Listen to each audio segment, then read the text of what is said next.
Hello, welcome back to the Kitchen Table Models Workshop. My name's Ian, this is my kitchen table where I do all my modelling. So it's the 12th of July 2020 and I thought I'd just do a quick update just to say where I'm at with the builds I'm ongoing at the moment and what's maybe coming up in the next wee while. So build wise, what have we got? We've got continuing on with the Tamiya German 8-ton semi-track 20mm Flak Villain Sd Kfz 7.1, so we've got that build ongoing at the moment. I've got a build of the Hobby Boss IDF Merkava 3D at the moment, and that's for Steve Mottram's IDF group build on Facebook, so we can have a look at that. We have also got, you'll have seen part 3 of my Revell 132nd He111 big build up on the site this last week or so. Well, yeah, it is a big build. There we go. It's that big you can hardly fit it in frame. So I've been pushing on with that, getting the main construction done, and we'll have a quick look at that and where we're going with this.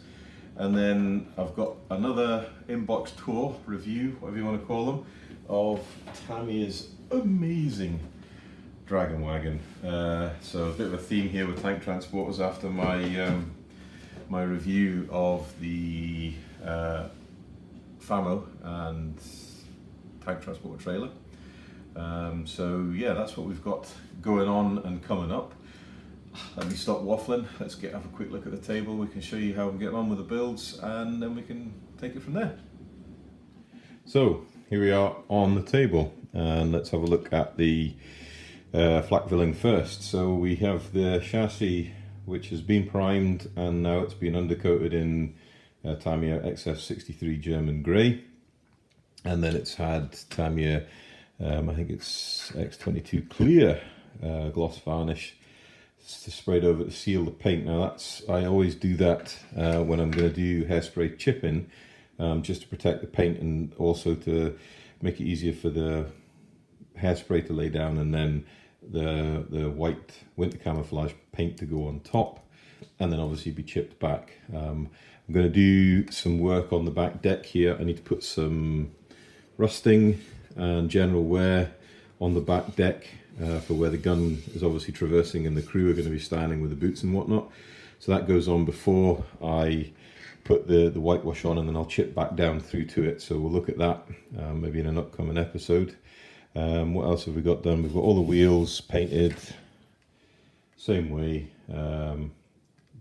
Because I'm going to be doing winter camouflage, instead of using something like NATO black or tire grey for the wheels, I've actually used XF1 flat black just to give you that sort of contrast between the black rubber tire and the white winter wash. We've also painted up the gun limber, which is actually operational. I make these things operational, and you can see there that I've drilled out the gun sight and put in some stretched sprue to make the crosshairs, just to give it a bit more realism. We've got that done. We have the blast shields painted and the guns are painted in flat black, ready for a metallic wash. You'll have to excuse me, the dishwasher's going in the background. It is the kitchen table, so yeah, you get kitchen noises. But anyway, there's the guns, hollowed out the ends, painted up flat black, so we'll give them a very light dry brushing with sort of dark iron to give them that metallic look. And then we've also made up the truck sides that fold down and extend the working platform. And instead of using the kit mesh for these, I got some fine 0.2mm copper mesh from eBay and put that on instead. It's a bit more in scale and easier to work with. So that's the Sd Kfz 7.1 Flak Villain. From there we can look at the Hobby Boss McCurver 3D. Now this is a kit I've been working on for a little while. I haven't shown on the channel, but it's progressing now, so I thought I would just sort of put it up there. So what have we got done? Well, we've got the turret done. Again, this has got beautiful ball armour for the to protect the shot trap at the back of the turret. It's also got a bit of various PE photo etch we've put on. So we've got Edard photo etch sets. So we've got the grill covers that go on. It doesn't come with a kit. And then we've got the lower chassis actually constructed and painted. We're ready for weathering before I join it all together. So it's a steel wheel version. So we've painted the wheels. There's a little bit of, you can see the steel sheen on it. And it's individual link tracks. So we've glued them together. Same both sides.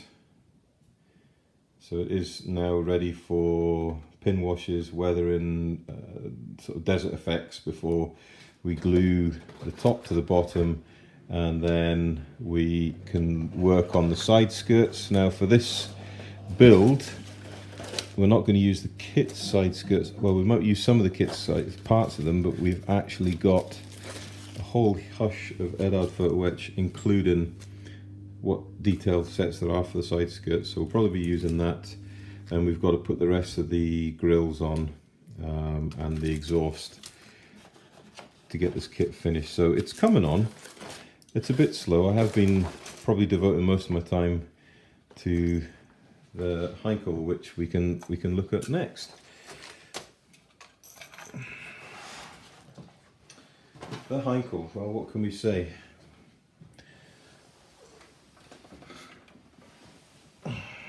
It's massive. I mean, it is truly an epic build.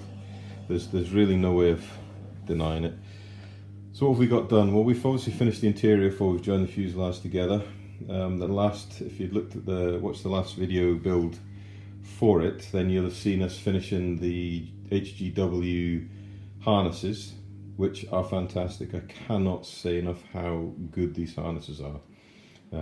They went together easily, they cut out easily, the parts fitted properly. There was no problem whatsoever. The only problem I had is that the harnesses for the pilot seat I put on the wrong way. So I had to detach them and reattach them, but they're perfect. There's no damage and there's nothing wrong there at all. So there's a combination of HGW harnesses, we've got Edard photo etch parts there. If we look inside, if I take off the gun mount, I've just made that because there's an HGW harness to go on there, so that's ready for paint and then the harness to go on. Obviously we've got to paint the interior for this to finish it off. If we look at the interior, then this is an Air-Res radio set in there, which is beautiful. We've got the Edard Bombay in there. These are all Air-Res ammunition canisters. So the detail's looking really nice in there. And then if we turn it over, we've got Edard photo etch wheel wells, and we've got the full Edard photo etch Bombay, which I'll be honest with you, I had an absolute disaster with when I was test fitting the wings to the fuselage, because you have to remove so much plastic out of this portion here to fit the Bombay in. It leaves a very, very thin piece of plastic at the front there, and it gave way, and it gave way in spectacular style. There was just a crack, the Bombay blew apart, and I just didn't know what I was going to do. So I've managed to get the Bombay put back in and glued in, and I've managed to get, well, obviously I've managed to get the wings glued onto the fuselage. And I was going to film this, but because of what went on with the Bombay, I was just so focused to get it repaired and get it together. I didn't bother about filming. I just worked on the aircraft to get it fixed, basically, because there's so many hours of work into this. I didn't want to lose it for want of trying to film it, which is a shame, really, because it might have been interesting, but it took me hours to do, and it would have just been a huge, huge episode.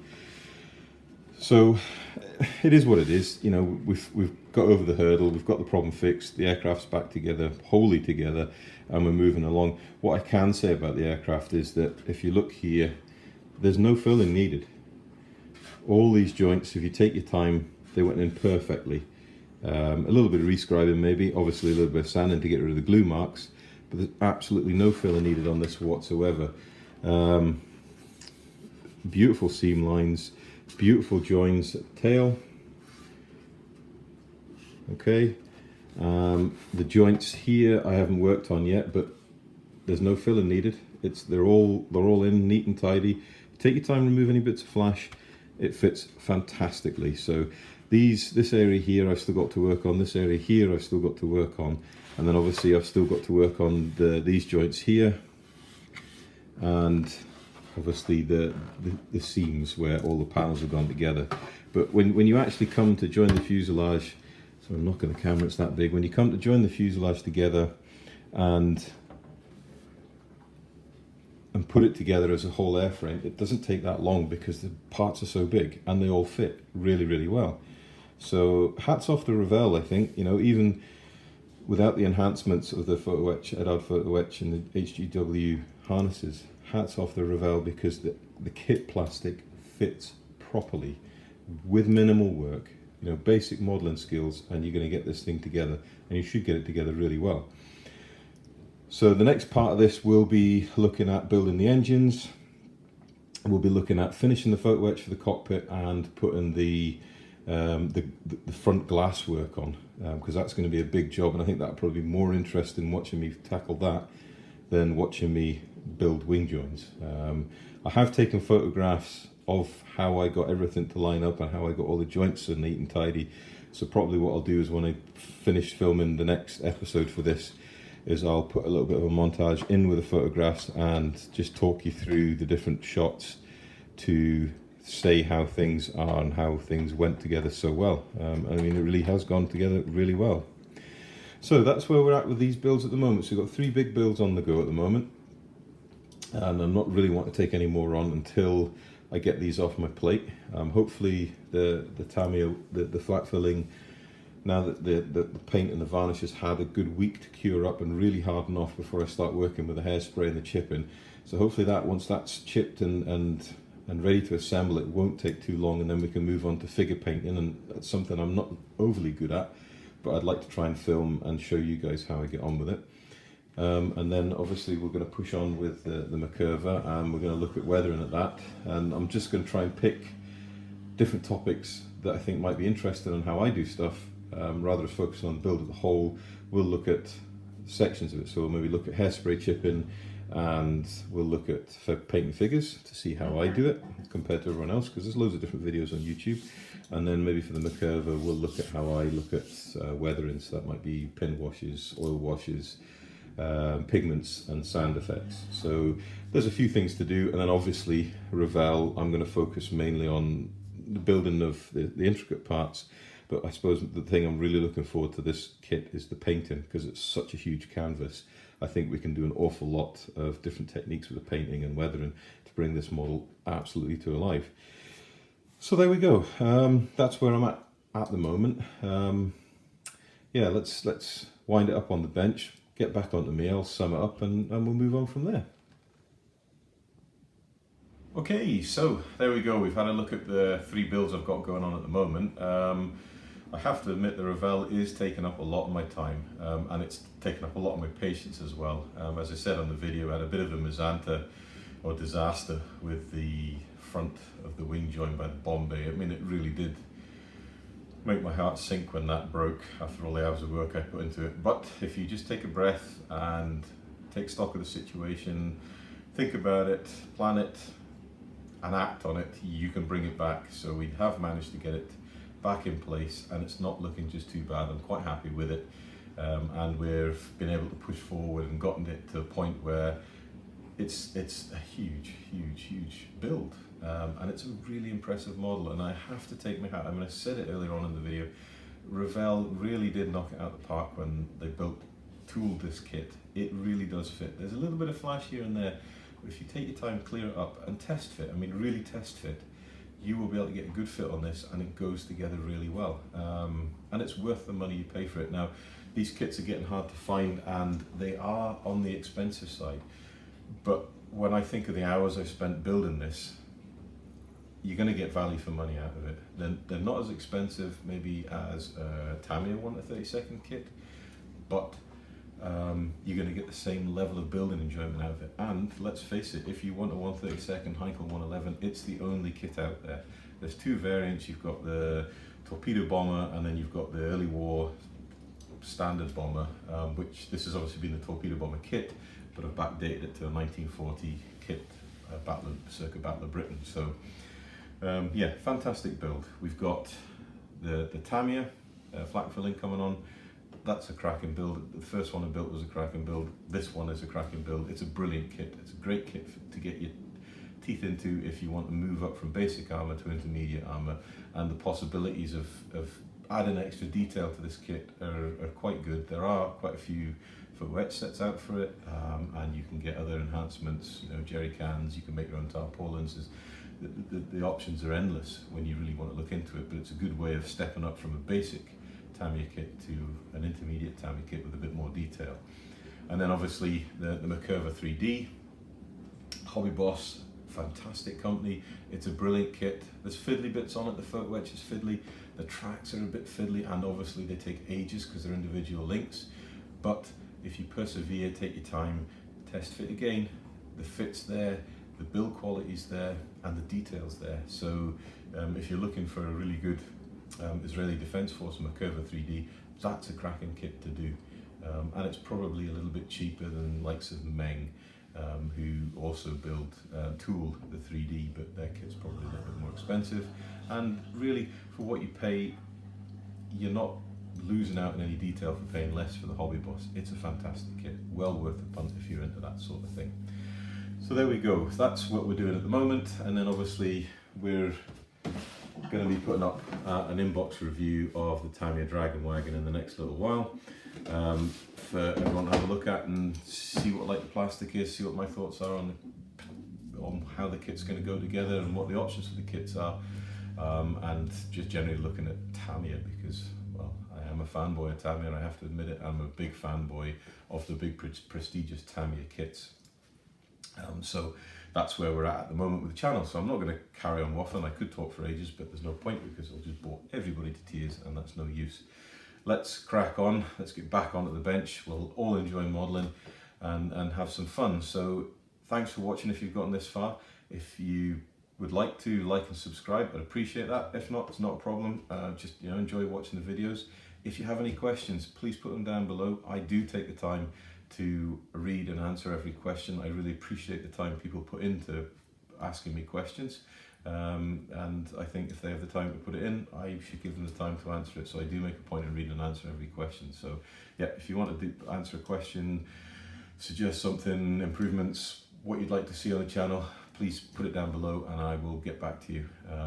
But other than that, happy modelling guys, take care, be safe and have fun.